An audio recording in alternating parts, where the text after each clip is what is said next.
Hello, my name's Ronnie Nichols, and I'm making a little series of videos to document a project I'm working on. It's a Gibson early 1920s banjo that I'm going to convert to a modern style 5-string resonator banjo. These banjos were made up until about 1924, and they featured a 10.5-inch pot. Most of them were tenor banjos. They made a few 5 strings, but they're few and far between. But the process that they used on these banjos was it was a 10.5-inch pot with ball bearings in the top of it and what they called a tone tube. It was a hollow brass piece that sat on the top of these ball bearings. The ball bearings sit down in a hole and had a little washer underneath them, and it allowed the ball bearings to sit up above the shell. So in effect you had about a 1/2-inch hollow brass tube with holes in it sitting on top of the wooden shell, just above the plane of the top of the shell, and that allowed the tone tube to vibrate. So I've converted 2 of these in the past. In the past year, I've converted 2 of them to 5 strings, and was pretty happy with the tone they produced and the sound that they produced. So this video is, I'm going to make a series of them, document the conversion of this banjo into a 5-string. We'll fabricate a flange, similar to a tube and plate flange. The tube is already on this little pot, but I'm going to fabricate a aluminum plate to go underneath that to fill in the gap between the resonator and the shell, and put a modern style resonator, Gibson style resonator on it. We'll put a plastic head on it, and I'll fabricate one of my Nichols wooden armrests and put on it, and a Nichols bridge. We'll make a 5-string neck to go on it and set it up to play pretty modern style 5-string banjo music. These pots have been overlooked by banjo pickers for several years, all the years I guess. The 11-inch pot was a standard, and these 10.5-inch pots are something that people figured were junk, I guess. But they were designed in the era when Lloyd Loar worked at Gibson, and in 1924 Loar left Gibson, and in 1925 somebody had the bright idea to weld a piece on the outside of this 10.5-inch tone tube and make it 11-inch diameter, and they welded another piece on the top of the tone tube to make it an arch top. They also added some springs underneath these ball bearings, and it's my opinion that these changes they made detracted from the sound instead of adding to it. That's just my opinion. It doesn't mean anything, but we've done a lot of experimenting with this stuff, and when they changed those tone rings, they lasted about 2 years, 25 and 26, and then the next year they put the cast bell bronze tone rings in the banjos and arch tops and the flat heads, and as they say, the rest is history. But we're going to try to document the changes we made in this banjo, and show you what it looked like before and process. I've got the tone tube from this little Gibson banjo hanging up on a piece of fishing wire, and I know there's going to be a lot of skeptics about these tone tube banjos. I would have been myself if I hadn't seen this progress and hadn't already remodeled a couple of these banjos. But in case any of you wonder if there's any sound in one of these tone tubes, listen to this.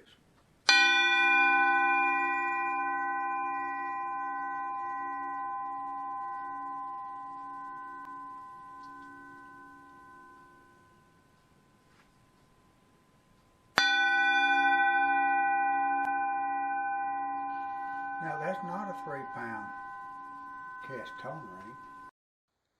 Here's the shell, and this white thing is a plastic template I made on the last one of these banjos I worked on, and it fits the bottom side of the shell.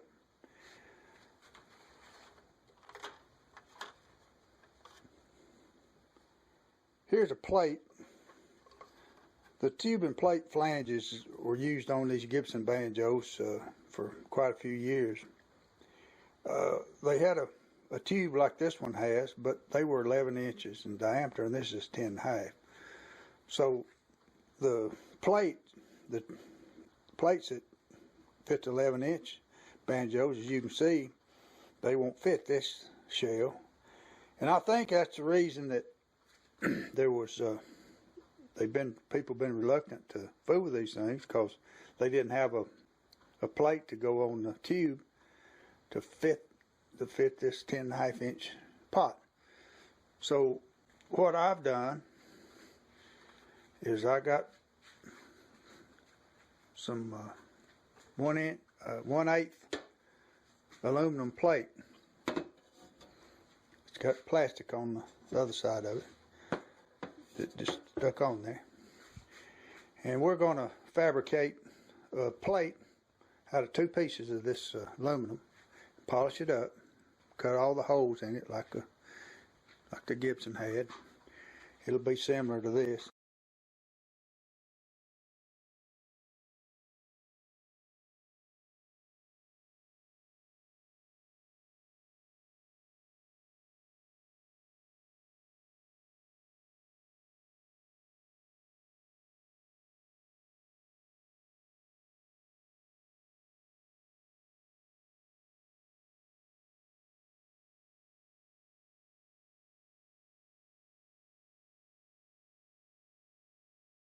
Here I am trying to put this pot back together.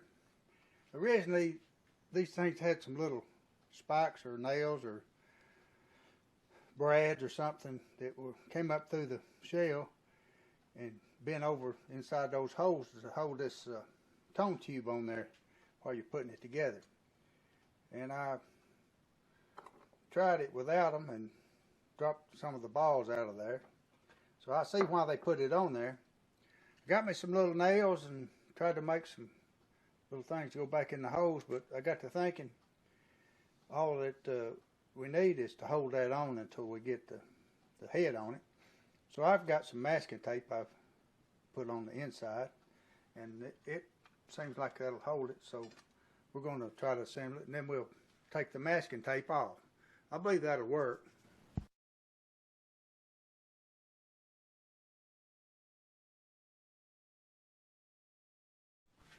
We've got the head on there.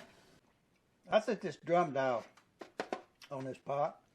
We've got the brackets all on it and everything pretty well even all the way around. And we're sitting at 86. That's 83 over there.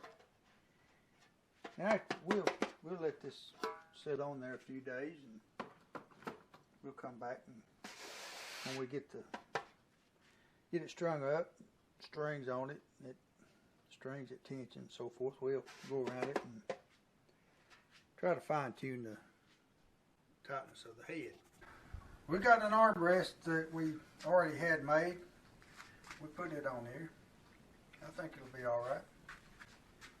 It's made for 11-inch pop, and it doesn't just exactly fit the contour, but I made it for an old boy, a banjo picker, and he never did pick it up, so I guess he's out of luck now. Here are two things that are becoming hard to find. One is Duco cement, and the other is Ivaroid binding.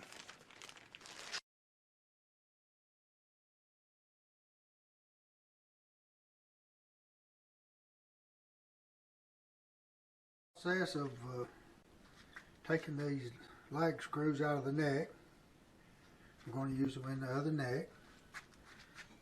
I removed the keys that I rebuilt in another video from this neck. We're going to cut the neck in two here and split it down through here and then thin it down and use the overlay off of it on this other neck. This neck blank was sawed on a bandsaw, and it certainly wasn't straight and true here on the peg head side, so I'm trying to straighten that up.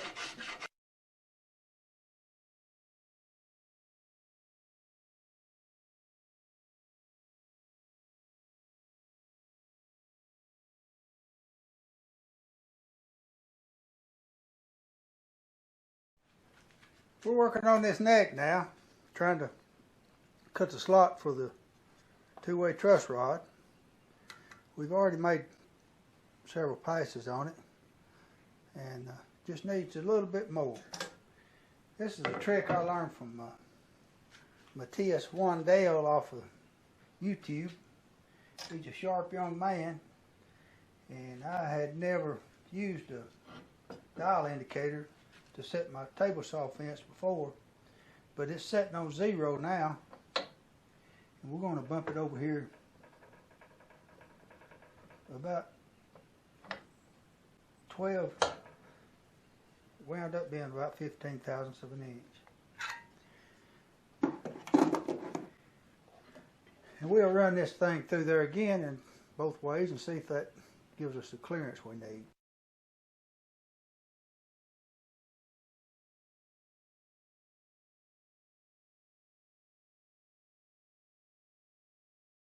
Cut for the truss rod. Got it sitting down in there. It's down. It's not sitting above the fingerboard where the fingerboard will go. Here's the neck with the ears glued on it.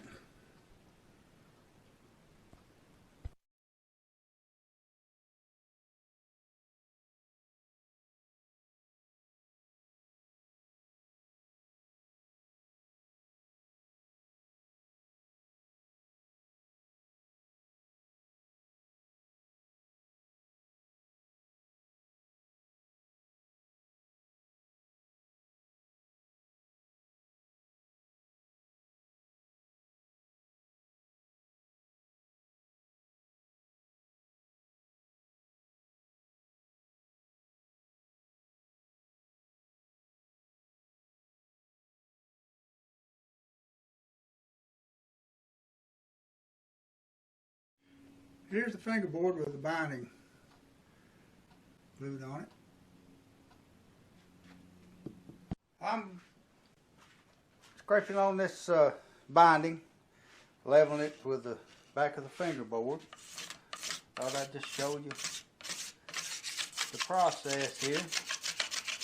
It's just like a lot of this other stuff. It's a long, drawn out deal.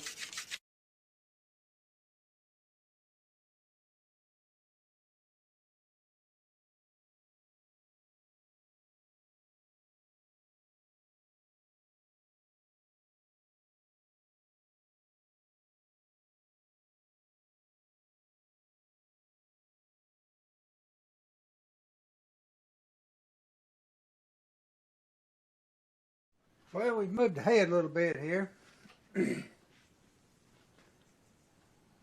had to deepen the slots on this fingerboard and fill in some places on it. We're putting frets in it.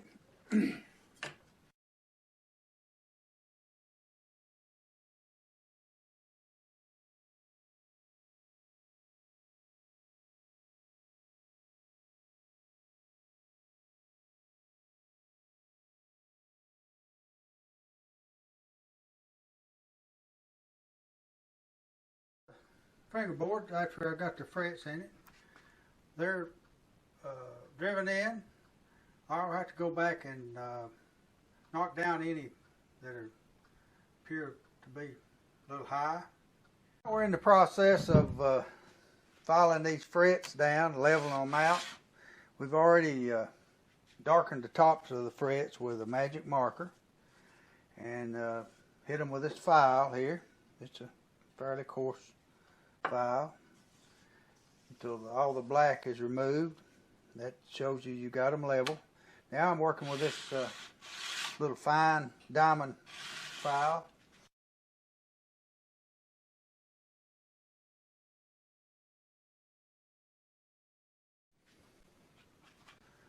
I used to use masking tape to cover the fingerboard while I was doing this, but I figured out that this electrical tape holds up better if you hit it with a file or something while you're working on it. It doesn't penetrate through this like it does masking tapes. If you're interested in this type of work, repair work on stringed instruments, that kind of stuff, if you haven't discovered Frank Ford's website, frets.com, you're missing out on a treasure of information. Frank knows what he's doing, and I discovered his website several years ago and have learned a whole lot.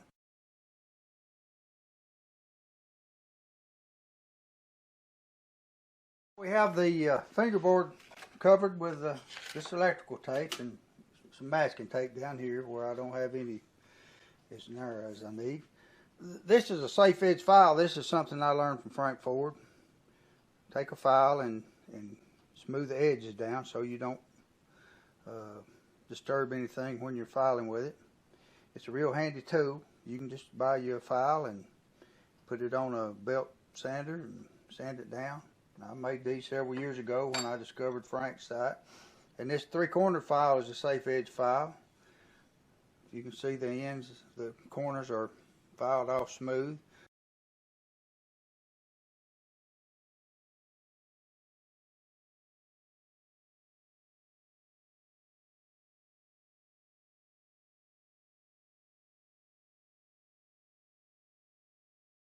Here we go. This is a 260 grit. I've got several different grits of this, but that's the one I'm going to use on this particular one. We're just going to round it over with this. It leaves some scratches in it, but we'll come back later here with some sandpaper wrapped around I like to use an eraser.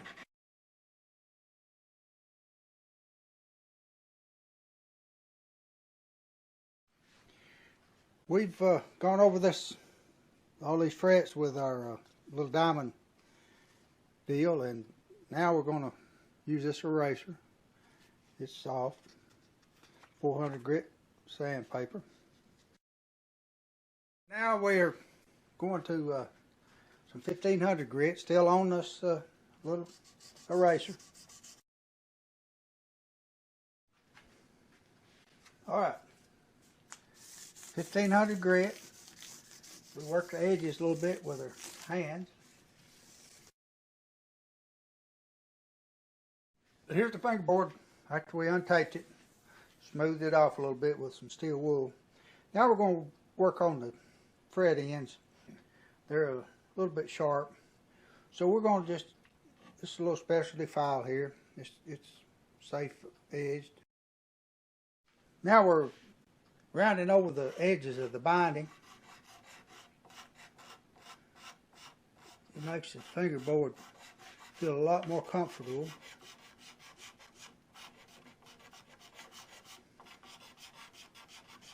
Just going down through here, trying to take that sharp edge off the very corner of the binding. Well, there's the fingerboard, threaded and polished and smoothed down. We're in the process of putting these tuners on this neck, the ones that we rebuilt on a previous video. Here's a shot of the tuners attached.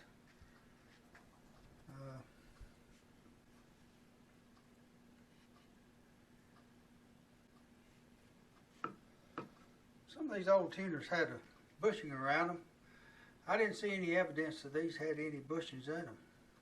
I'm going to see how they operate. Of course, we got to put some black on the top of that peg head. Still got to put the 5th string peg on it and make a nut and a 5th string nut. But we're getting pretty close to a point where we're going to attach this neck to the body and see what it sounds like. Well, here's a shot of the thing strung up. We got the neck set in there and adjusted pretty much like we want it. Made a nut and a 5th string nut. Put some strings on it, put medium gauge strings on it. Found an old bridge. I like 11/16 bridge. I put it on here. I like to have a lot of clearance. If you notice that the neck is raised up on this, I have trouble with my picks hitting the head, and I like to raise that up so I don't have that distraction. It's just a flaw in my style of picking, but I noticed Earl Scruggs and J.D. Crowe, both their banjos had black places on it where their picks hit the head up near the neck. So maybe it didn't bother them, but it sure didn't bother their sound, but it bothers a old man like me. But here it is.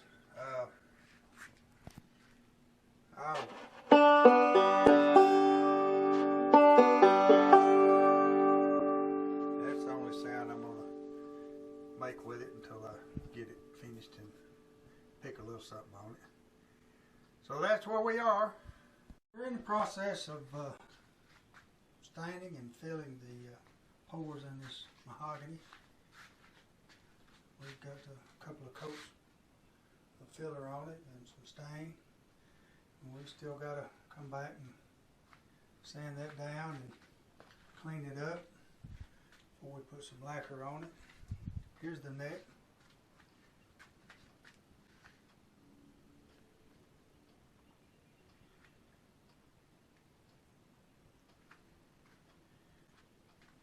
Just pretty well cut and dried here. That's just a finishing process, and nothing out of the ordinary about it. Alright, I'm putting some finish on it. This is in the first stages of it, but there's the neck and the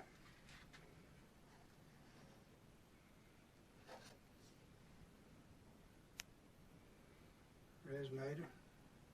It's been a little over a month since I started this project, and here's the finished product. We got it strung up. We used these old tuners. They seem to work pretty well. Put dot inlays in it like the original neck had in it, similar to it. And it's not a perfect construction. It's got flaws in it, but it's an old banjo. We got the old tailpiece on it. Our homemade flange plate.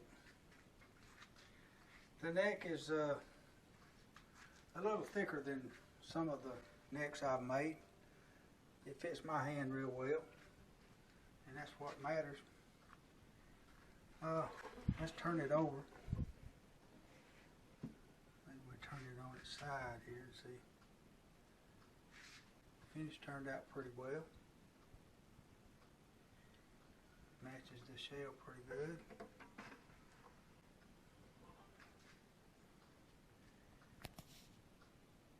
Part of the back of the neck, the tuners, and neck, and the resonator. I like the ivory wood binding, it looks good. That is to me. Well, that's about all we need to do about this, I guess. I'll try to show you what it sounds like.